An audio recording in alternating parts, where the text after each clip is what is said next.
was a movie, and it started now, forget about whatever financial disasters you've had, personal failures, relationship failures. What would the hero of your life's movie do right now? Hello and welcome to Dad's Dating After Divorce, the only podcast for dads who are looking at getting back into that game after divorce with all that fun and exciting stuff of co-parenting and parenting and dating and apps and everything else that we're experiencing now post-divorce and dating. My name is Jude Sandvall. I am the founder of The Divorce Advocate and your co-host today. My other co-host is Dallas Bluth, the founder of Black Box Dating. And welcome again this week, Dallas. Good to see you.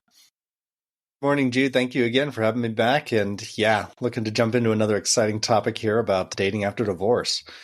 Yeah, well, so we're going to parlay off of last week's episode where we talked about initiating physical contact, physical touch, kind of, making that next move, if you will. I don't like that word, but just escalation to physicality when you're dating a little bit, and also we talked about, we talked about breaking that touch barrier, but we scaled it back a little bit and talked about touch in general and just how to feel comfortable with your body and doing that with other men, etc. If you haven't listened to it, I would highly recommend before listening to this one. This is an exciting one where we're talking about sex, but go back and listen to last week's episode about it, because I thought that we talked about a lot of great stuff about just feeling comfortable. We talked about maybe how to initiate a first kiss, how to work up to that, et cetera. And now we're taking this to maybe you describe as the culmination of consummating a relationship and talking about and hopefully initiating some sexual intercourse. So let's jump into that. I had anticipated, like I said last week, talking about it. It is such a big topic, and in prepping for this, I'm like, oh, okay. I'm glad we didn't get into it last week, because there's so much more when you are our age and when you are dating after divorce. And so it's not like in our 20s where it was like, okay, it kind of just happened, or you're hanging out. We were talking last week, like how you hung out, and when you met somebody, you hung out for weeks straight, right? Like every single day, and you just did that, and then like you probably had sex.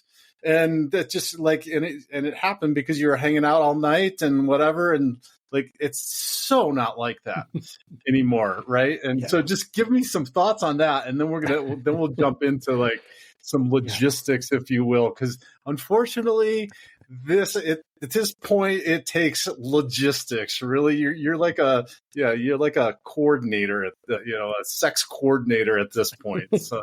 Well, if you're a single dad, definitely. There's so many other variables that come into play. Appropriateness. Your life isn't entirely your own. You have to worry about who else is in the house, who else is in the room, who else is around that energy. So much of that comes into play. When we were younger, I think the only thing really that we're probably worried about is that nobody got pregnant. That was probably the main concern. Even that, maybe we weren't as worried about it as we should have been.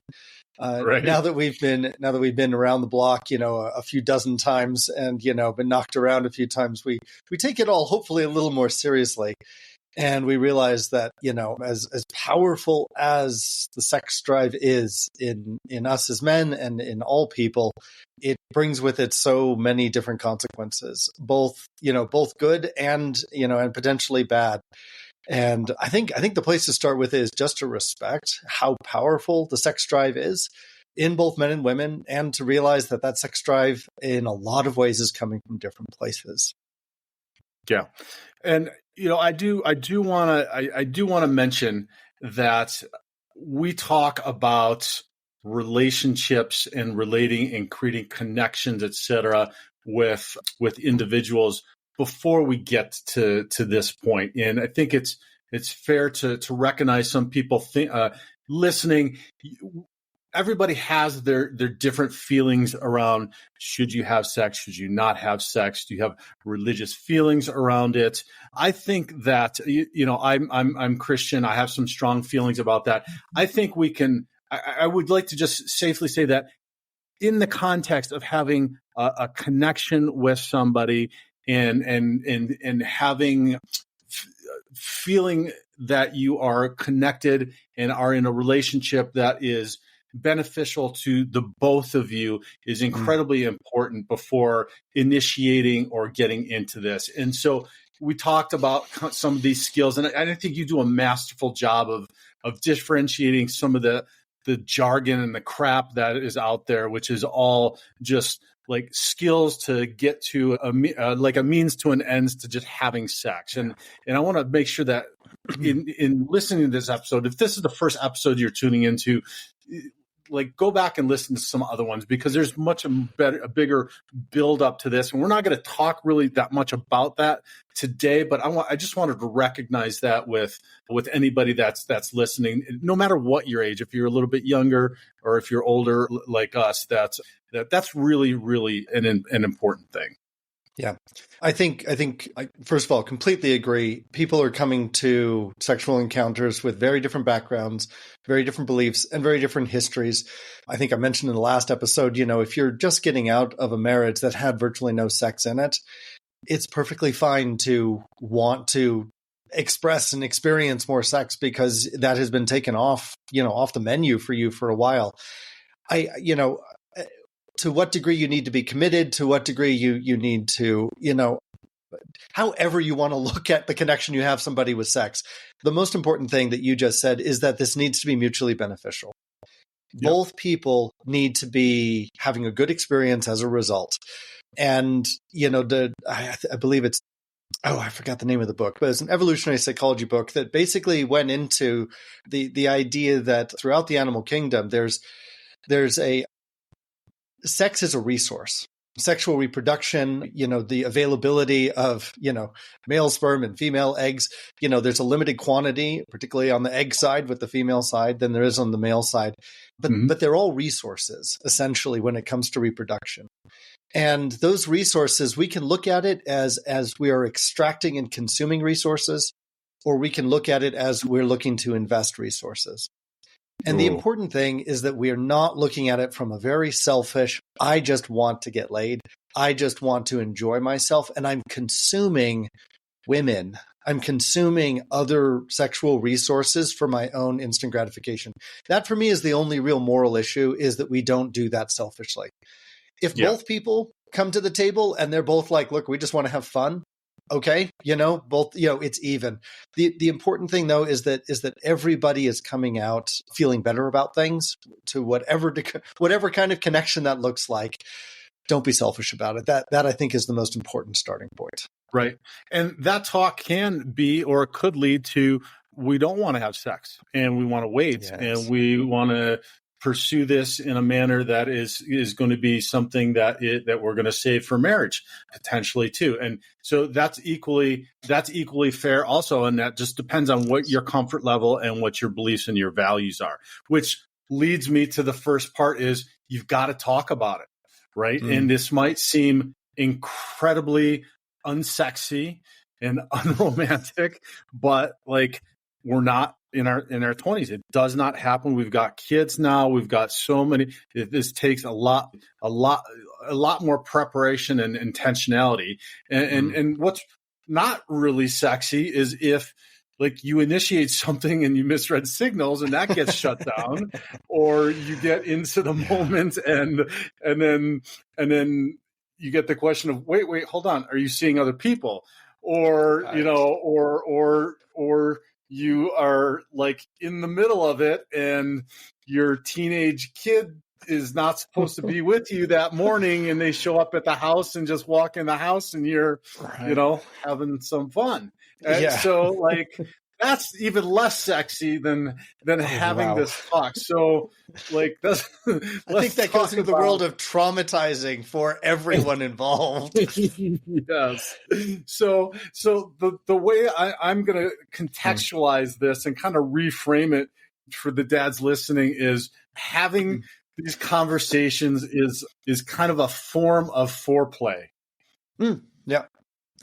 You know, it's not building, it's not killing a mood, but it's more around the idea of you're building trust, right? You're showing that you're mature, that you're thoughtful, that you're intentional, you're an adult, you're showing respect for her, for yourself, etc. And so, you know, let's talk about just the concept of that and why that's important. The way you just said that having the conversation and taking care of some of these logistics beforehand is foreplay. I think that is an awesome way to look at it. Women love to know that sexual encounters, sexual advances are not casual on your end. Yeah. No woman wants to feel like she is easily replaceable, just like any other woman, and that sex with her is no big deal to you. No woman ever wants to feel like that. Right. Showing the forethought and the care around, well, I want to be sure that we're in a place that, you know, is relaxed and safe. We're not worried about anybody showing up. You know, we're going to talk about, you know, preventing pregnancy. We're going to talk about, you know, whether or not we're involved with other people sexually, or whether or not we're just going on dates with other people. Putting all that out there, I'm going to throw in there, you know, when was the last time you got tested for any STDs, STIs? You want to throw that out there. And let me bring into this what we've mentioned in a lot of other dating contexts. Women are more vulnerable than men in a lot of situations in life. When it comes to pregnancy, women experience a level of vulnerability that exceeds what a man does. I'm not saying men don't have vulnerability. Obviously, every single dad out there knows that you are very vulnerable when you get somebody pregnant. But we don't carry the child. Our bodies don't go through those shifts. There is, you know, it's not visible on us in the workplace that we have a baby that's coming and people don't look at us differently. It is, the impact on the woman is significant. Similarly, a lot of STDs and STIs affect women deeper than they do men. When we show care for those real concerns, and when we are proactive, we're not waiting for the woman to bring it up. We're like, hey, I just want to let you know, I'm serious about you. I already scheduled, I'm going to go get tested. You know, this is how I'd like to do this because I'm interested in this and I want to take care of you and us in the process. Coming back to your word, that is sexy foreplay before you actually get into the bedroom with each other.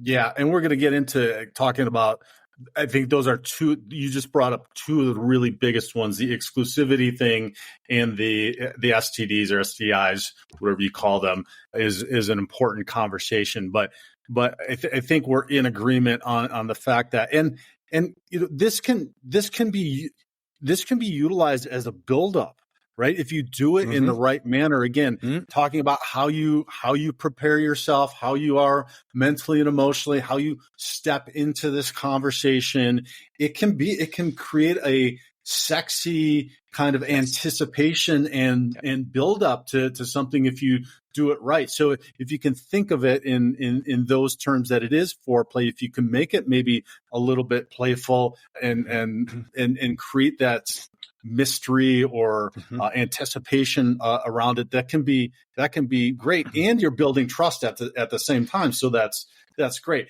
Let's talk about when not to talk about this or how not to talk about this, because I think that's really important. And for us guys like myself, you know me good enough now to, like, it might be like a checklist, right? Like, okay, we're at lunch and we're going to, you know, it's like a business meeting. We're going to be talking about having sex today. And, you know, so let's be clear. Don't do it via text. Like, that's not the time. And actually I've had this happen in the reverse, like having it brought up on text. And I'm like, oh man, this is not like a text conversation that we should be having. So don't do it, you know, during, or don't do it via text. Another one, and this is one, this is funny because I talked to my daughters about this. Don't do it like in the middle of a makeout session, right? Or like we talked about last week about how to get to that point. Like, this is not, you don't want to make decisions, and you also don't want to put anybody, including yourself, into that position during during that time. And then the third one I'm going to say, and then I'll let you comment on all those is like, not the first or second date. Like, just, you might be really, really attracted. And that's not to say that things don't escalate sometimes on a first or second date. They can, but probably not a great idea, guys, unless you're being completely open, completely forthright. Like, you both have like basically taken everything that Dallas has taught you over all of these weeks and months and like packaged that into 3 hours, which, if you can do that, I want you to write a book or like so that you can like package it and you're going to make millions of dollars. We'll help you do that. But that's probably unlikely to happen. So comment on like those 3 times not to do it. And then we'll talk on like what are better times to do it. Okay. Well, I'm really glad I've been making a checklist of the items as you listed them. And I think I have them in my head. So the first one, don't communicate some of these things over text. The reason for that, in case it's not very clear, is a lot of the communication is lost over text. There's no tone and there's no body language. There's no eye contact. There's no presence. There's a lot of subtle things that are not being read, both in her response, but also in your initial delivery, that are not going to come across. Yeah. You want this is a delicate issue. This is an issue of safety first, fun second. You need to be sure that she feels safe, because if a woman doesn't feel safe, she's not going to be opening up and fully enjoying and participating in sex. She's just not. So doing it over text, you are robbing yourself of the opportunity to provide her with those feelings of safety. And you're robbing yourself of reading her response and her reactions to see how comfortable is she. Like you said, this can be a very sexy moment of foreplay where you can really give a very strong, sexy lead as a man. You want to make the most out of it. And doing that over text robs you of that opportunity. Yeah. That was checkbox number 1. Yeah. And I just want to add to that, like, in general, texting is not a relationship building tool, right? Yeah. So if you're, and unfortunately, lots and lots of people in our society have started to utilize this as a way to have these difficult conversations without looking somebody in the eye and doing it. And so just avoid that, guys. Like, if you start to get into it, it's simple. Hey, I think this is a conversation better had in person. What does Tuesday look like for you? Or let me take you to lunch and let's chat on whatever. But try to avoid that. It's just it's not beneficial, and it doesn't build any kind of connection. It doesn't augment and help the relationship. Like, it lacks so much context that it usually will create more problems. So I just want to say that as just a general rule, period.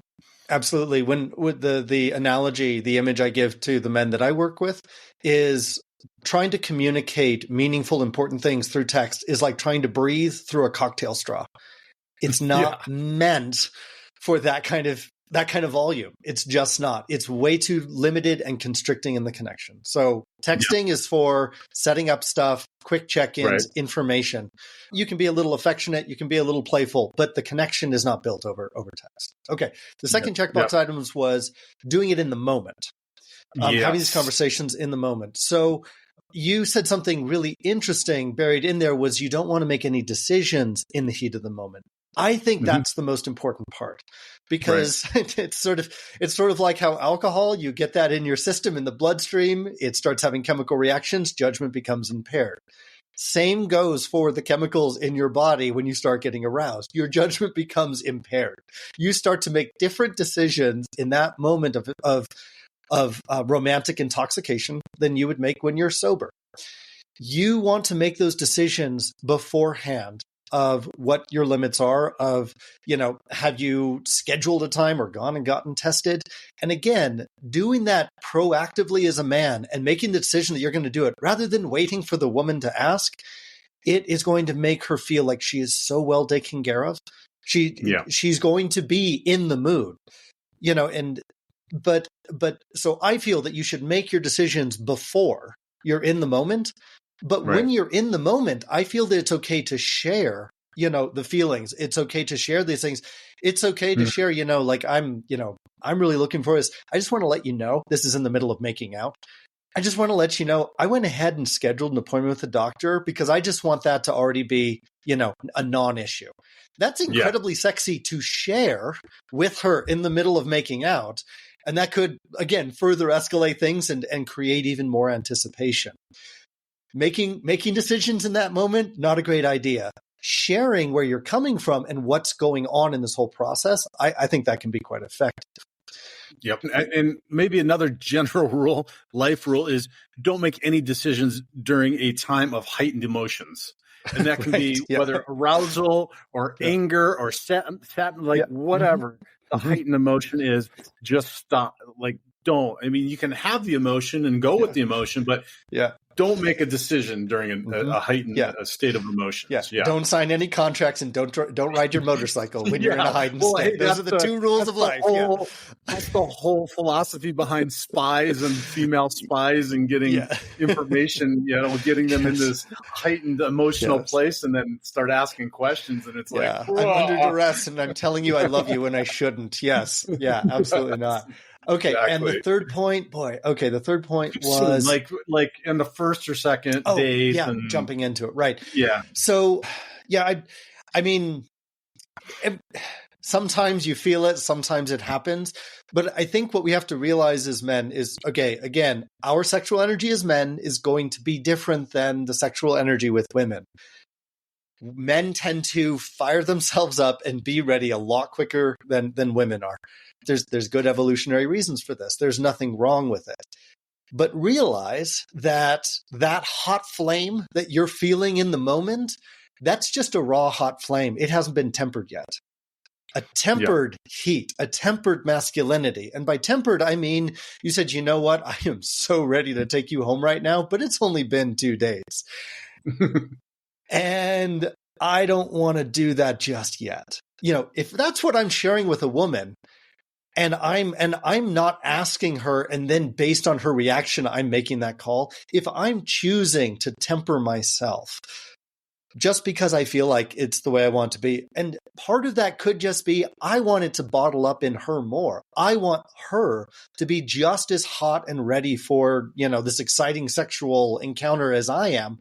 That's a really good reason to wait, is so that you can give her the time and the opportunity and the anticipation needed for those hormones and those feelings to really start to get up to the same level that you're in. And guys, the more her desire is present in that bedroom, the better the sex is going to be. And the more anticipation, the more time you give her to let all of that get fired up inside of her, the more that desire is going to be present. If you're doing it on the first or second date, obviously there are exceptions, like we just fall head over heels for each other. We've all been there. That happens sometimes. But if you're pushing to make it happen, which is kind of like the tactics of 3 strikes and she's out if we're not being sexual by the third date. I'm sorry, that's just baloney. You want... If you want good sex, and for me, this is about having good sex. This whole episode, it's not just consent; it's good, hot sex. Yeah. You need to exercise a certain amount of discipline so that she has the space to heat up and match you, and both of you are going to have a good experience in bed. Right. I think the key to what you just said is low pressure. Right. This has got to be low pressure. It can't be high pressure.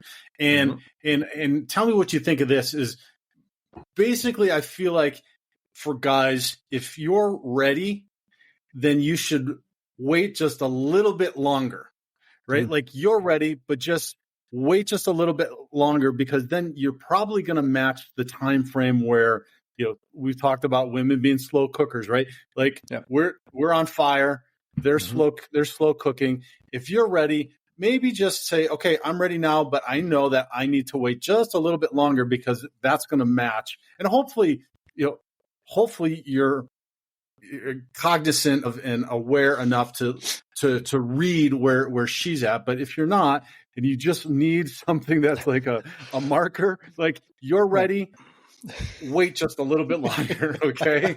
So if you can't figure it out, or even if you're just having challenges like I often do, just say, okay, I'm ready, but I'm going to wait just a little bit longer. It's uncomfortable. I know that's what Dallas and Jude have said. That's going to help me match her.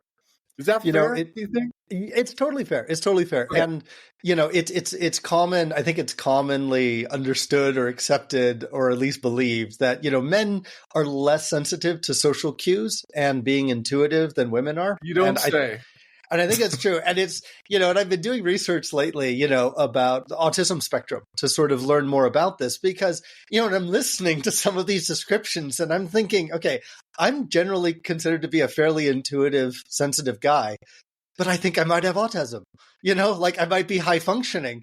When I ask myself, because what they're describing, I'm thinking, this is like every man could self-diagnose himself at some level, of being on the autism spectrum.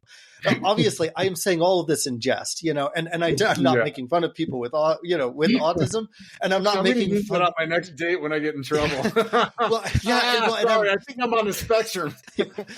And I'm not trying to say all guys, you should have a mental complex like you do. I'm not saying that.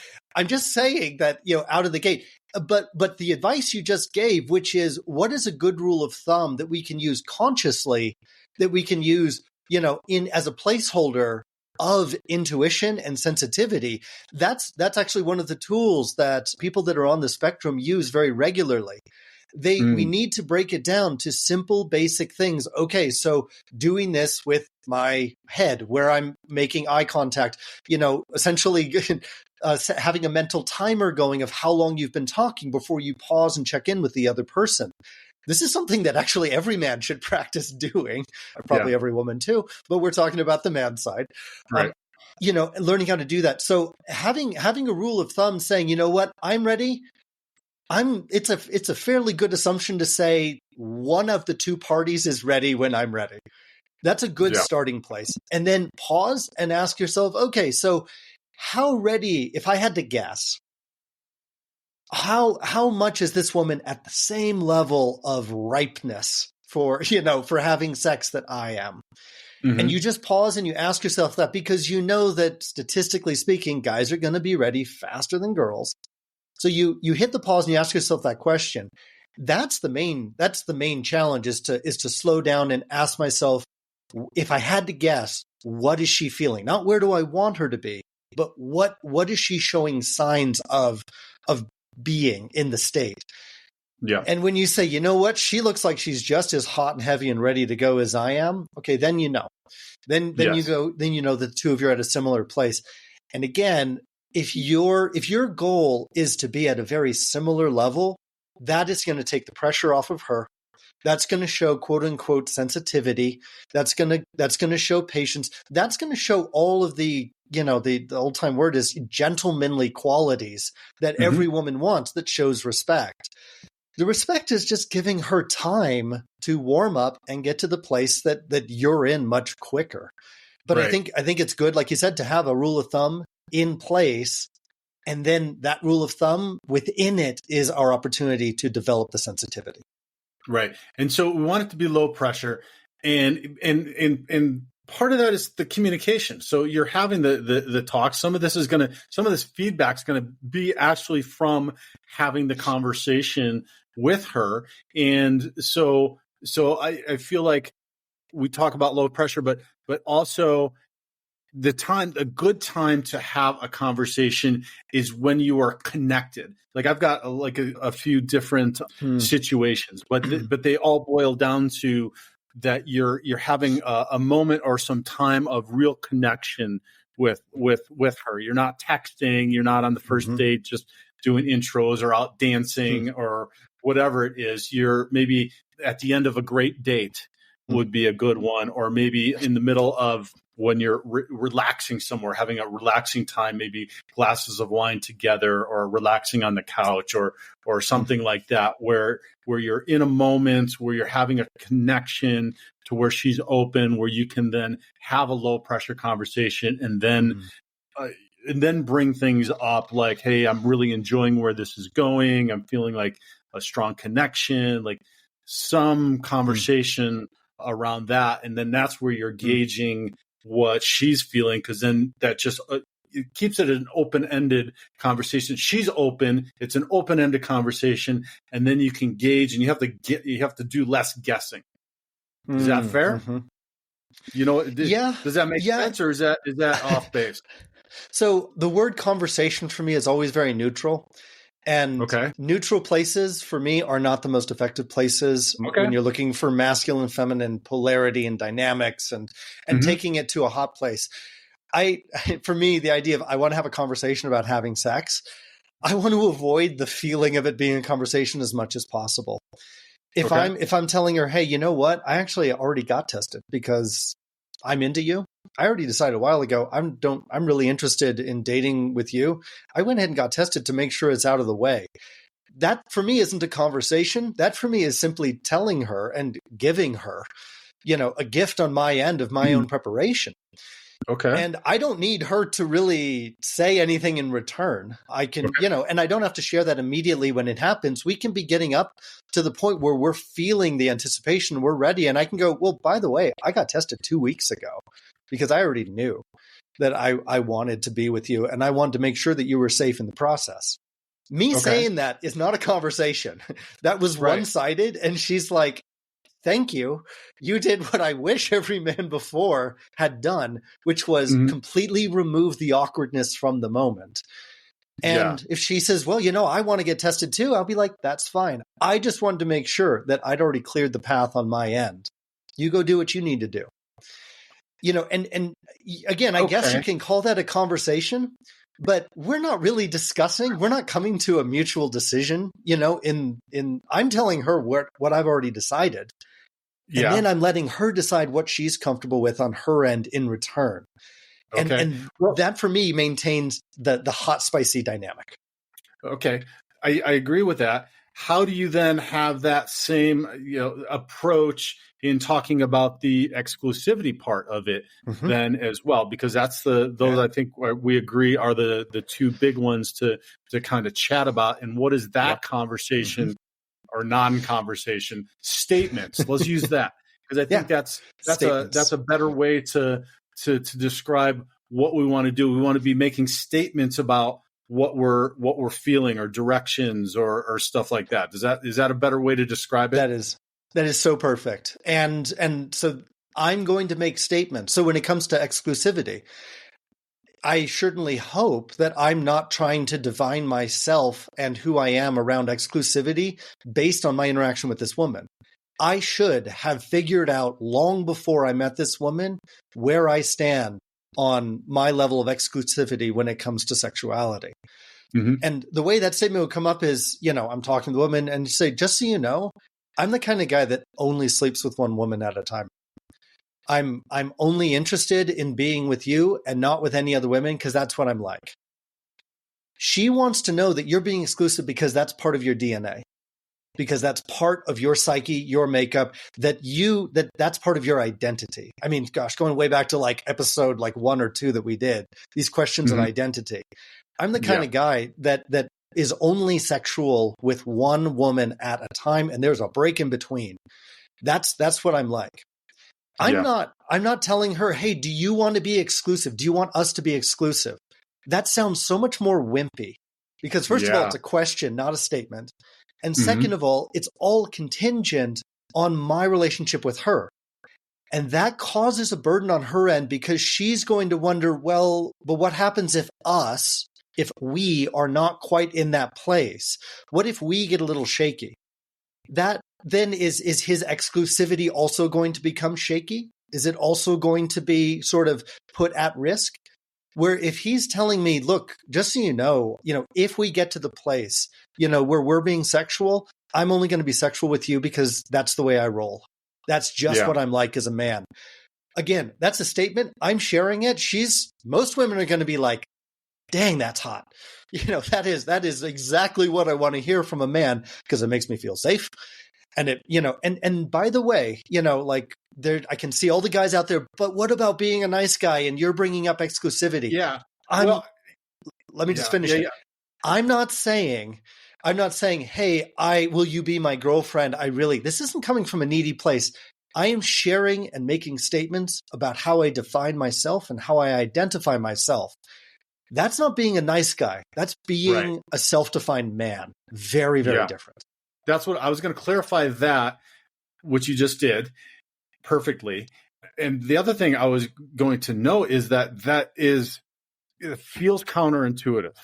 It feels counterintuitive because we're taught, hey, we need to check in. We talked last week about the whole consent thing and like where we're at in our society of like asking the questions and getting like a signed document that's notarized that I can, make out with you now. And the craziness that we've gotten into and how we've moved away from things like you just described, which is that is a masculine way in which to conduct yourself, which is making the statements. And like you just said, you weren't saying anything about defining relationships or propositions of marriage or anything like that. You're stating like what you are, what your values are, what you're doing in your life and how you're showing up there. And then she has the option of what she wants to do.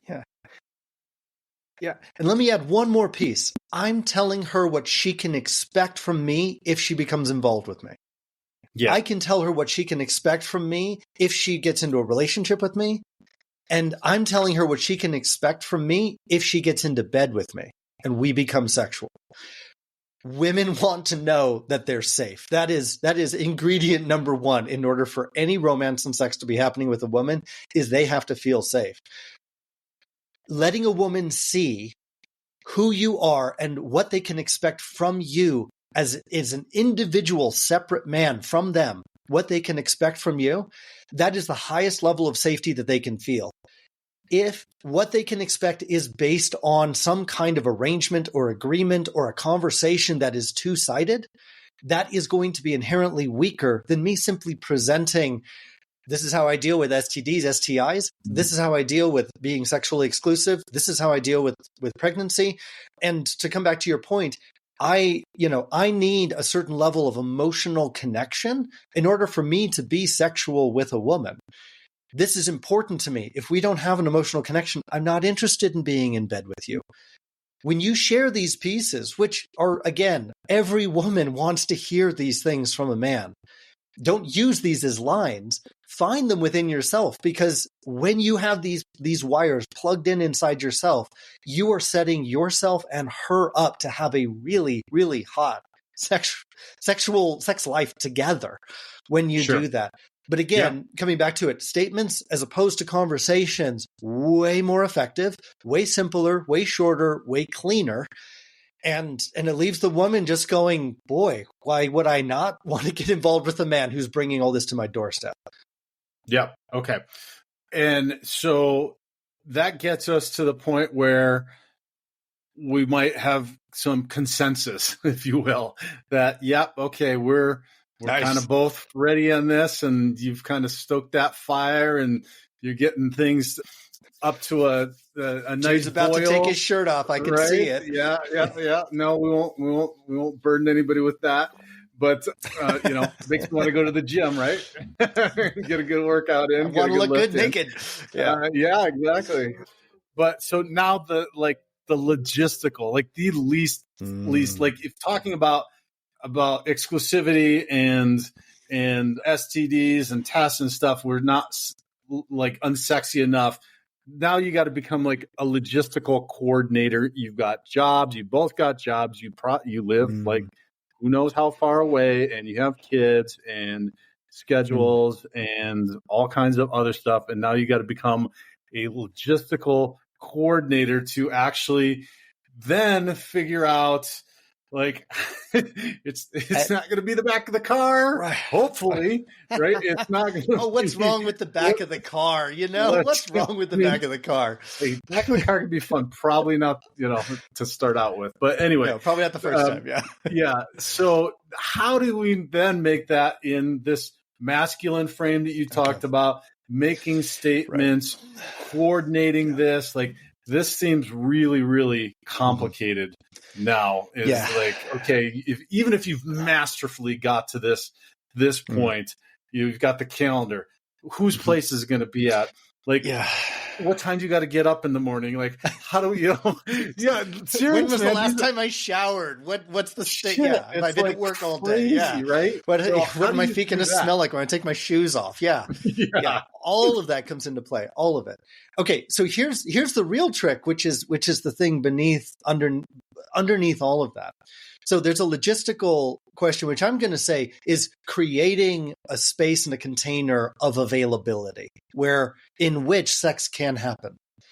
The problem is if creating that container also has an expectation for having sex, that then takes away the spontaneity, and it can quickly become a burden, a responsibility, and even a chore on the woman's side. This is the big problem when you're inside of a relationship, is sex starts to feel like a chore to a lot of women. That is the opposite of what you want it to feel like. So we have to create a limited container of time and freedom and availability, and we need to somehow let it spontaneously come up. And boy, is that tricky to do.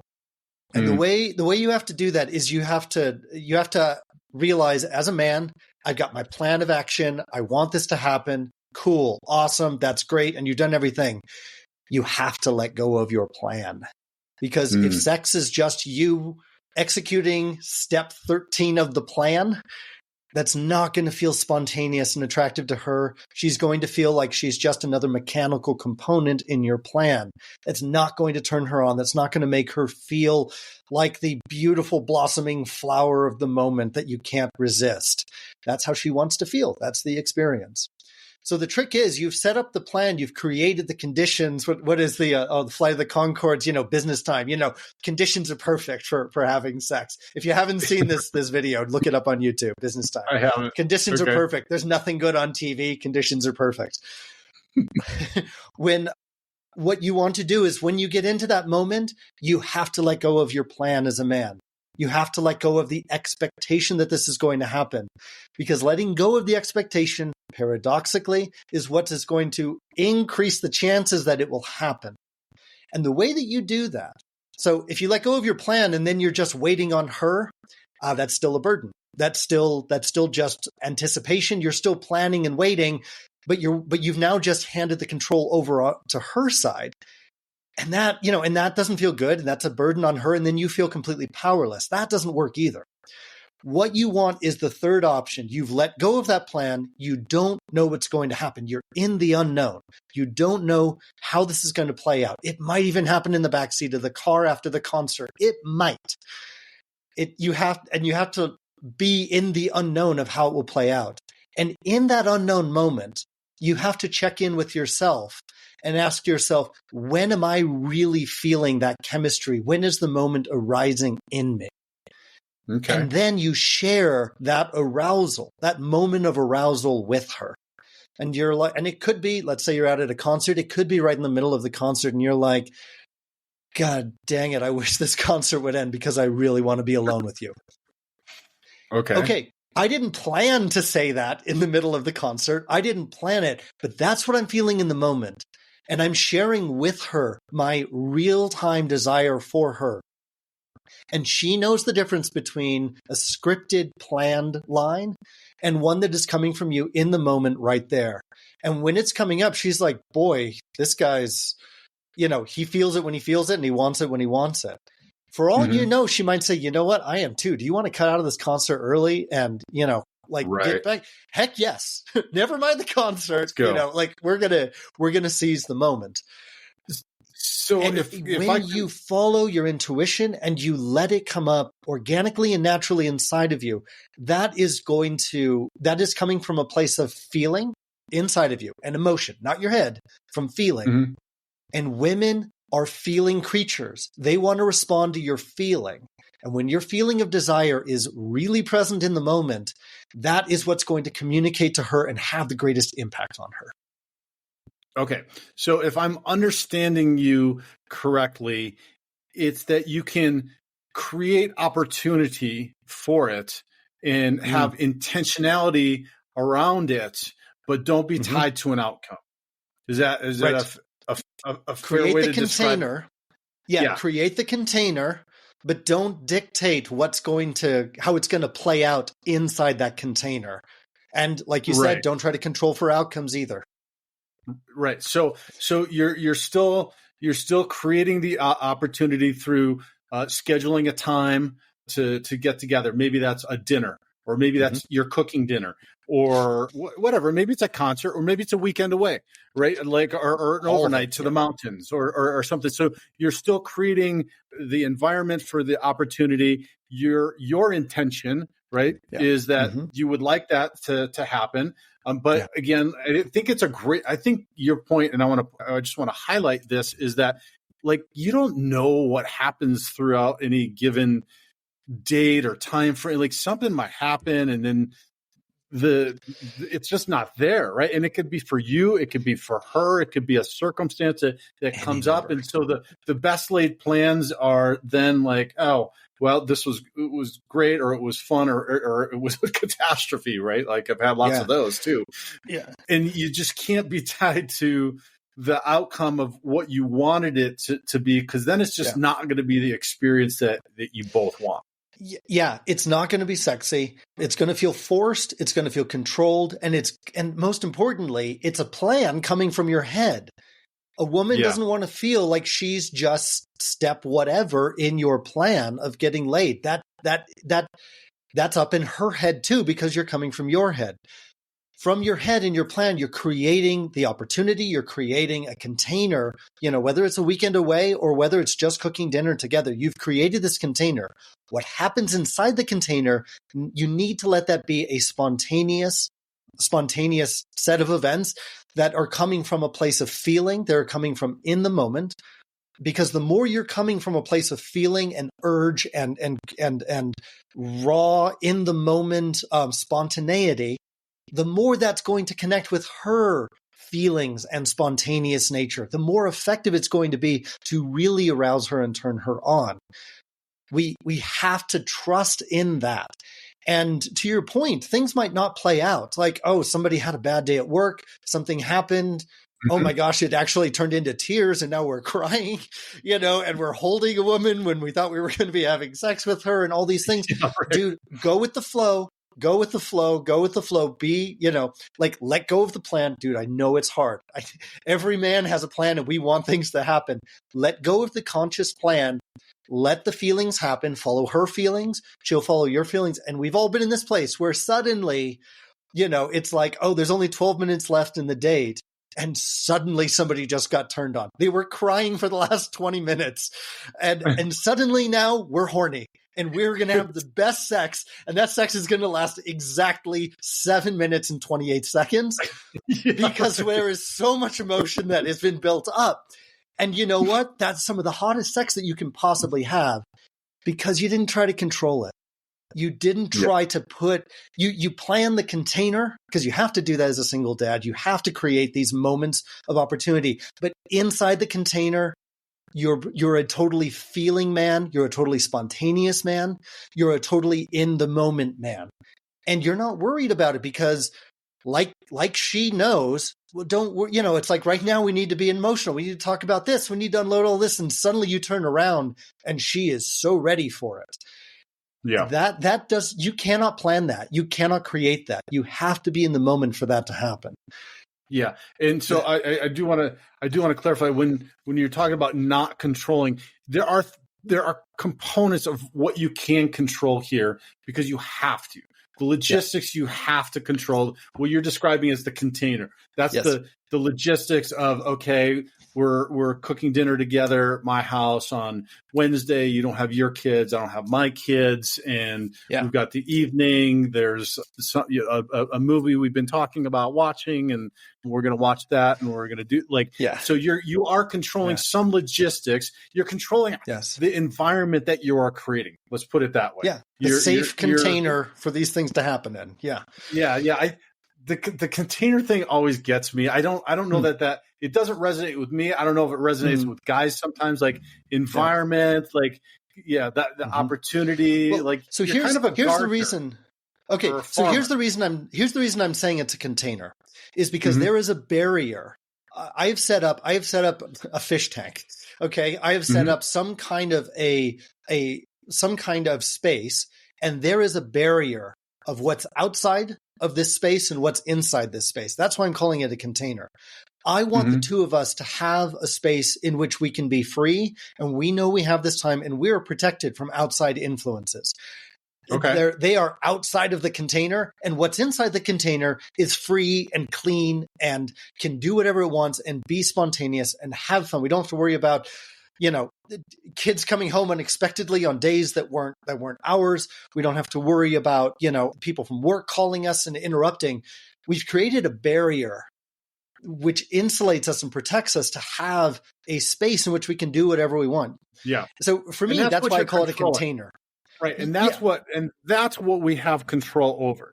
Correct. That's what we have control over. And then within that, the opportunity may or may not arise depending upon the connection, the evening that you're having, the feedback that you're getting, and hopefully being in tune to the environment that you like, how you show up. That's probably gonna be the number one factor as to what the outcome is how you show up then after you've done all this logistics and created that container and everything else let's finish with that. So we've done the logistic container creation, and we've had these conversations before. You've made your statements around, and then all right, we've got the climax. We've got the time. Well, maybe not. It depends on how you show up and what you bring to that, and what do you got to do to prepare for that. And how spontaneous are you in the moment? Because here's one of the things, and this is in the book that I'm working on, Women Love Unicorns.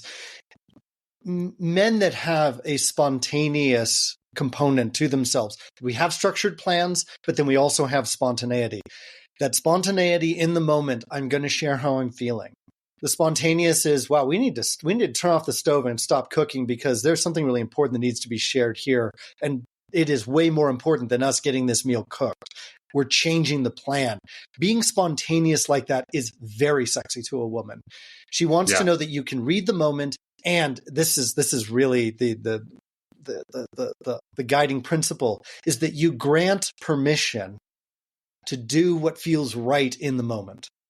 You're granting permission to. We were watching this movie, and you go, you know what? This is not the way I want to spend the next 2 hours with you. Is watching this movie. I want my attention with you. I'm changing it. I'm granting permission to change the plan. We're cooking this food, but you know what? Damn it. I want to take you to bed. I'm granting permission for that to be okay. And, or we're going to leave this concert halfway through because we would both much rather spend the time alone than staying here listening to this concert that we're both kind of into. Granting permission to break the rules, even if they were just the rules that the two of you set a minute ago of what you're going to do. That is very, very sexy to a woman. That really turns them on. Tell me why, because my man brain goes, I paid for tickets. We want to stay here, or I'm hungry. I want to finish dinner. But female brain is very, very different. And this is a really important point. This is the end of the episode. Guys, listen to what Dallas has got to say, because this is a huge point into the female brain, and it can unlock some glorious opportunities for you if you listen to what he's about to say. Yeah. Okay, so I'll jump into the female brain in just a second. But first, let me tell you why it's sexy to me in my male brain. I bought the tickets. I can throw them in the trash if I want to because I bought them. They're my tickets. Yeah. I made this plan, and I decided that it's not the plan that I want to execute tonight. I can throw it in the trash if I want to. I built it. I can tear it down because I'm a man. That's what I get to do. I get to destroy and change and rework my plans because I realize there's a better plan that just presented itself to me, and I want to do that plan. Okay, so that for me, that's what frees me up to be spontaneous and to grant permission to change my mind and go, you know what? I was wrong about this. Let's go home. Let's get it on. And when you say that and you're showing that you're flexible and that you change your mind and that you're being spontaneous in the moment, showing those characteristics as a man, that is a huge turn on for a woman. That will make her attracted to you because she realizes you're not overly rigid and you're not just executing some static, set of things. Okay, that's for the man's brain, because we want to feel sexy about this with ourselves on an intrapersonal level. When it comes to the women worry about a lot of stuff in life. Their level of anxiety on average is a lot higher than the average level of anxiety for men. Right. They're worried about all kinds of things. They're worried about, am I doing this right? Do I need to do that? Am I in the way? Am I pleasing this? There's so many different thoughts and all these responsibilities that they thrust on themselves. I talk about not burdening the woman. Part of the reason is because women burden themselves naturally, just being in the environment of, all the lost puppy dogs need to be taken care of and they're cold in winter. As men, we're like, you've got to be kidding me, right? Like, come on. They're worried about the squirrels in wintertime being out in the snow. And it's like, this is nature, people. Yeah. It doesn't matter. They take those things on. And those are burdens that they put on themselves. And there is a structure and a rigidity and how do you say it? There is a sense of obligation that has been thrust on them, that they have thrust on themselves, or that society has thrust on them. There's a sense of obligation that they're under. When we can grant them permission to go, screw it, we're going to do this. I'm giving us both permission to break the rules. And when you're competent and strong enough of a man to say, don't worry, I'll handle the consequences. If we are having sex in the backseat of the car and something happens, I'll deal with it. Yeah. I'm granting permission and she feels safe, because if she grants permission for herself to break the rules, she's really, vulnerable if she does that. But if she's got a nice, strong, competent man who is there to provide even more safety and protection in these moments, it lets her break the rules, because I'm telling her, you know what, let's go off in that direction that we've never been in. I'm granting permission, and it makes it that much easier for her to go, oh God, yes, I'm so tired of having to live by this. And then suddenly she's in the very feminine place of being free and open. And feminine sexuality, when it opens up, boy, can it be wild. It can be so expressive and crazy is really the word for it, because there's no more brain, consciously running the show. Yeah. There is a very energetically available, wild sort of sexual energy in the feminine, but we have to grant them permission to go there. We have to tell them it's okay and it's safe to let go of all those rules. And that's why it's attractive to them.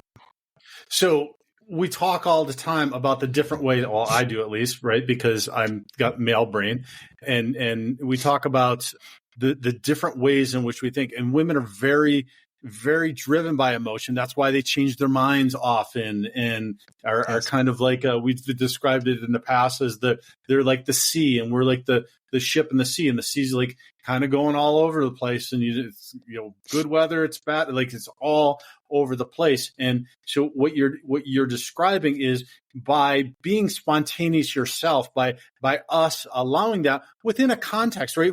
This isn't like planned spontaneity. You're just saying, hey, I'm feeling that she's feeling, like what, like let me help that wave build up a little bit bigger, and then I'm going to get on my board and I'm going to ride that wave, because it is getting bigger and bigger, and this is going to be a ride that is going to be amazing. Yes. And I wasn't planning on getting on my board, but I'm going to throw my wetsuit on and I'm going to let that wave go, and I'm just going to and if that means we're leaving the concert, or that means we stop cooking dinner or whatever, because I'm starting to feel it. You're still in control of everything. You're just like going with those emotions. And that's for us, that's more spontaneity. For them, that's just kind of life, right? Like kind of in general. Well, it's letting them bring out their true nature.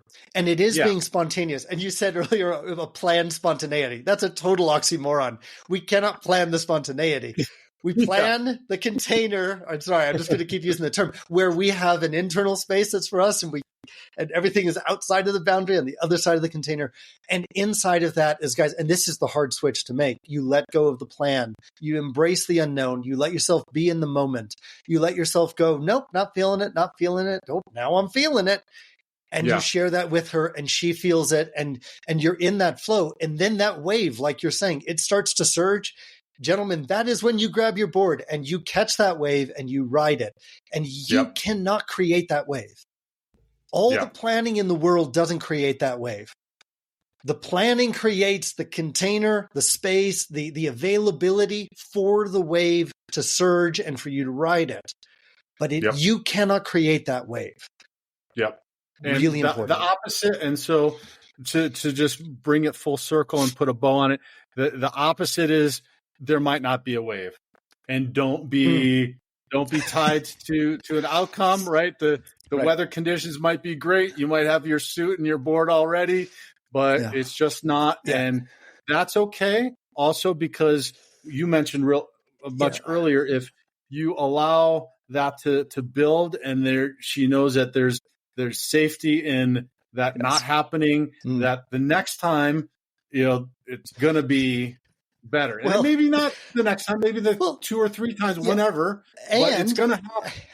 And just realize that, inside of that moment, you had that 3 hours, that 4 hours of date, making dinner, going to a concert, whatever it is, and things didn't line up. They didn't happen. If you get bent out of shape because things didn't go according to your plan, that's going to turn her off for the next one, because she's going to realize, he's not really letting me be myself. He's going to get upset because I wasn't in the mood according to his plans.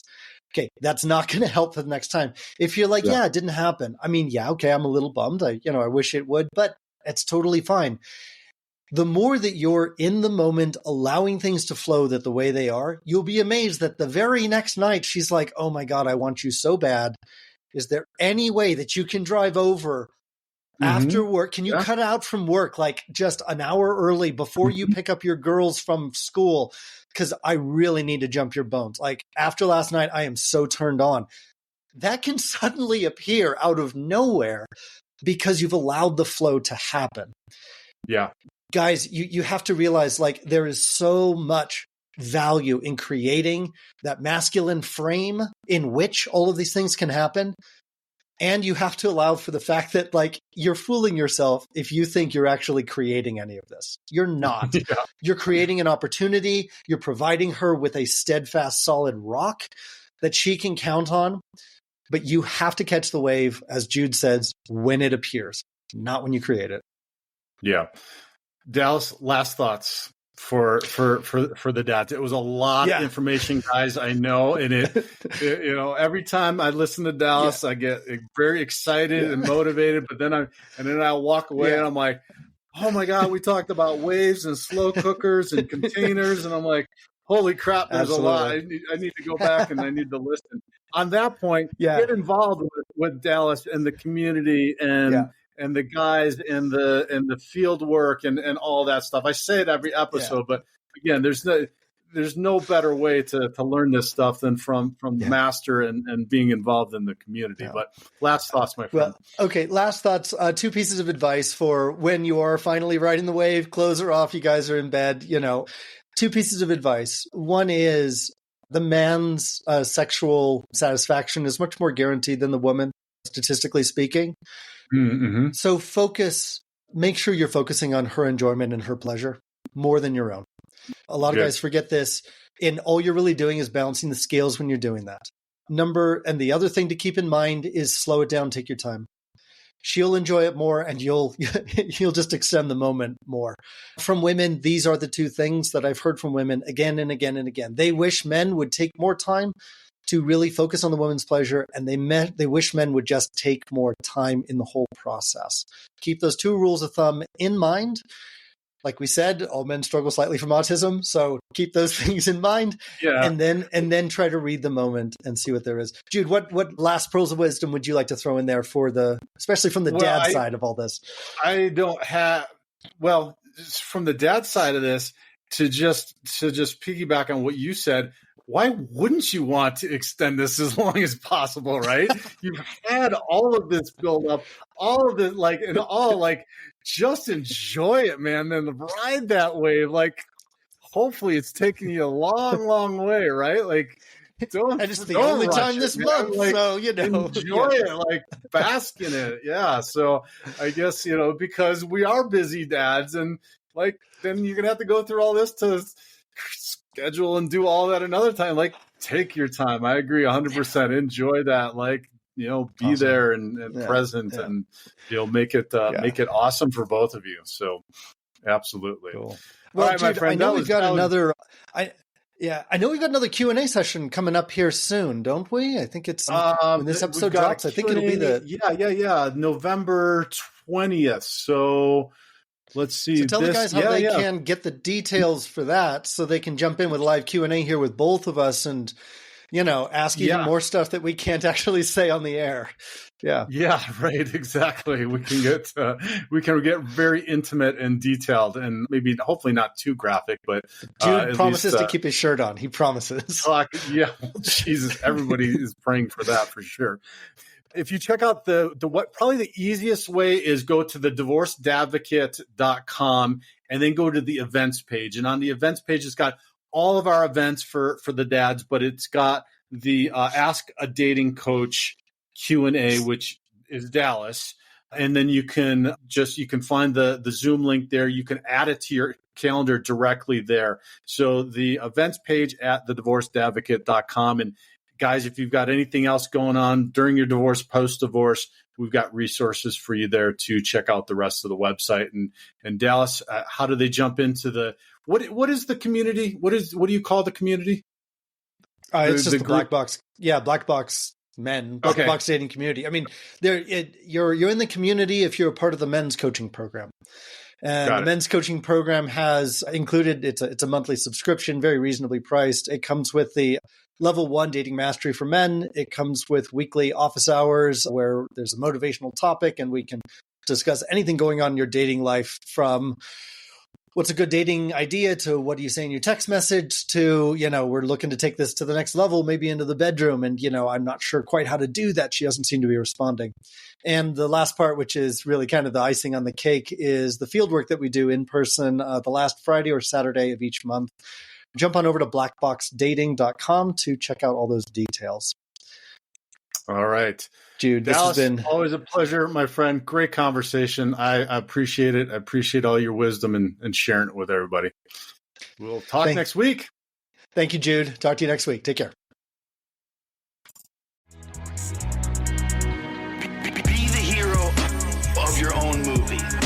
If your life was a movie and it started now, forget about whatever financial disasters you've had, personal failures, relationship failures. What would the hero of your life's movie do right now?